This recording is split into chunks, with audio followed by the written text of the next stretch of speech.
Hello everyone, Gears here, and we are back in MediPack for Minecraft 1.7.10, and today I would like to talk about external storage options for Applied Energistics 2. Now, Applied Energistics does come with its own storage network consisting of drives that you construct, low tier ones, higher tier ones that hold more items. But I've found that even with the higher tier drives, there are storage restrictions. You see, in addition to quantity, you are also restricted on types. Even the higher tier drives, you are only allowed to store 63 types of items, not just a high, quantity count, which I've never been a fan of, honestly, because even with the higher tier drives, it makes storage a challenge. But if you utilize some of the external storage options that can be found in MediPack, it really mitigates that, especially if it's something that you're going to have a large quantity of. You're doing a lot of resource gathering, item collection, quarrying, processing. External storage options are a must if you are doing massive quantities of either. Few options available. There are Java barrels. One of my favorite, and if you're lucky can be acquired very early game, is Draconic chests. Um, in order to utilize any uh, external storage option, you need a storage bus from Applied Energistics, and that will allow you to read any external inventory, even vanilla chests, uh, or anything with an internal inventory. Um, with the storage bus, you can set priority. You can even, in a sense, partition external storage options, such as the Draconic chest. I actually like using those early goings because um, you can program the external storage bus to accept only certain items. You can prioritize it so that it will use that storage option first. And the Draconic chests are super large as far as internal capacity, and they're easily moved. They retain their inventory when broken. Definitely like using that. If you're lucky enough to find those, as you can get those as drops in the early going at the game as chance cube rewards. So definitely an option worth exploring. But the ones I'm going to go into greater detail on are two of my favorites, starting with the deep storage units from Minefactory Reloaded. I can't remember the exact quantity these hold. I want to say it's something very, it's a large quantity, 2 million, 2 billion, I can't remember, but it holds an incredible amount. And just like the Draconic chest, these will retain their inventory when broken. But unlike the Draconic chest, these can only hold one item. So I set up an array of these, and the downside is that for anybody familiar with Applied Energistics 2, AE is it's a channel network. It's all the devices on it, or most of the devices available in Applied Energistics, have a channel system. I believe one face of an ME controller with a dense cable on it can support 32 channels, expandable at the cost of power, and each individual inventory requires one storage bus. This set here I haven't used yet. This 8. You can see that down here, though, on this one, I have programmed it to accept emeralds. And in addition to setting the item that you can store here, you can also go in and set priority. I've got this set as priority 10.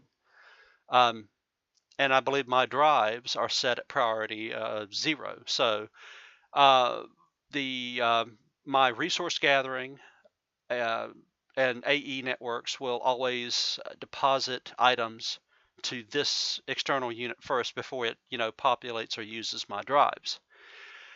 But because of the channel limitation, I was only I couldn't store everything I wanted to in these drawers.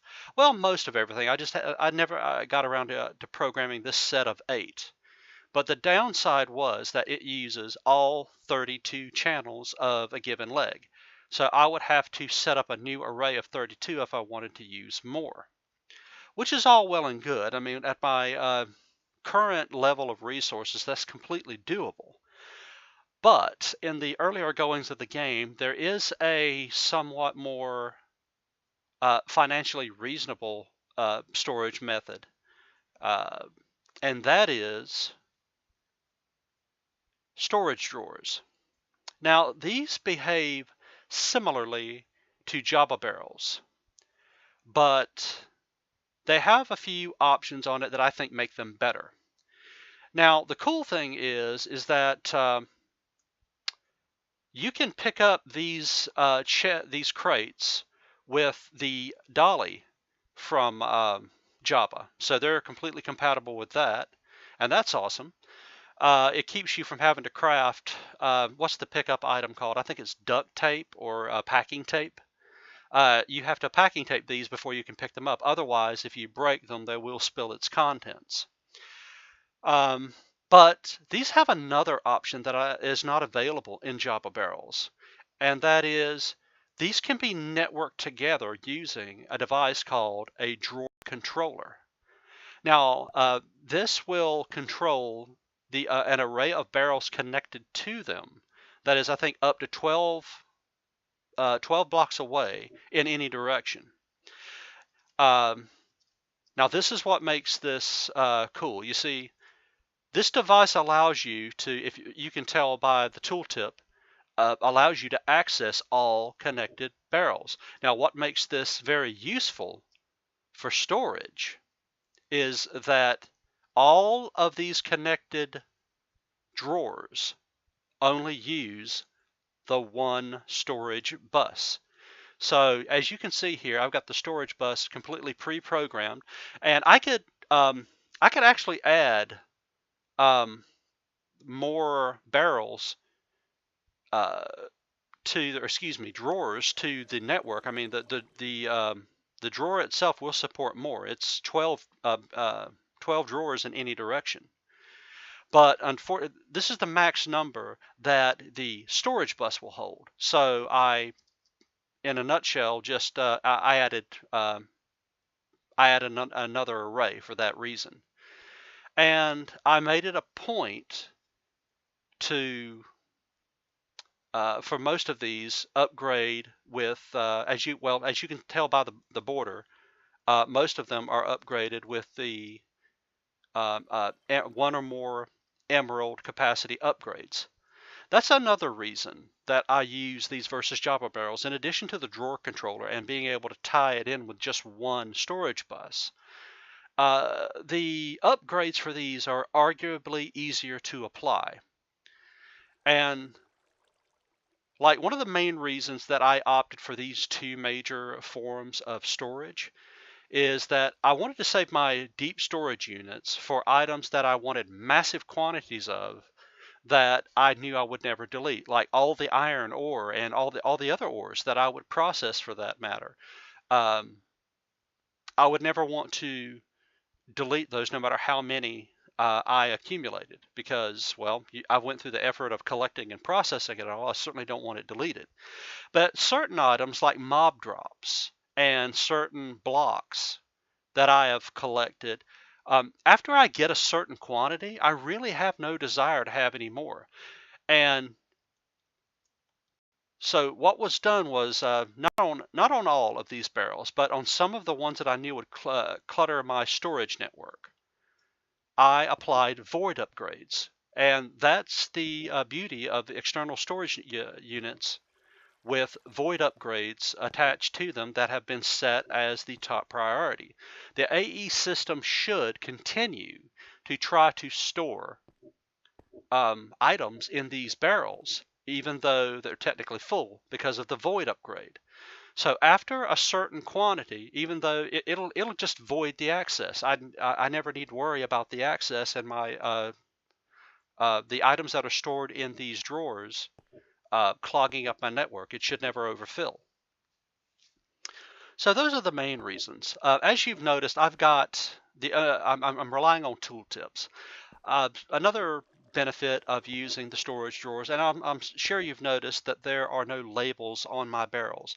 I do that for FPS reasons, mainly because, as you're painfully aware by watching the quality of my videos, I don't have the best PC, and believe it or not, the item entities displaying on the face and on the labels over there, and even in things like Crystal Chest, the item rendering on that will have a major effect on your FPS. Drawers have a couple of option keys that you literally craft. They are literal keys that you craft from the mod. I think there's like 3 of them, if I'm not mistaken. And one's a concealment key. Personal key, I think, is for multiplayer servers to restrict access, and there is locking keys to lock items to a specific barrel. But the concealment key, when well, actually any of the keys, when right-clicked on the controller, it will enable the effect on all the attached drawers. So right-clicking on that with the concealment key will actually remove the item rendering. And as far as the deep storage units, just I just simply took the labels off and got rid of those. So yeah, a little bit more FPS friendly. But yeah, that's the external storage network that I built for my AE2 system. Served me well so far. I'm especially happy with my the void ability. I mean, who needs over 1,000 or 2,000 or something giving on what you're crafting. So being able to avoid a lot of this as it's coming in, the access of things I don't need, it's a huge benefit to my network. But anyway, that is my external storage review.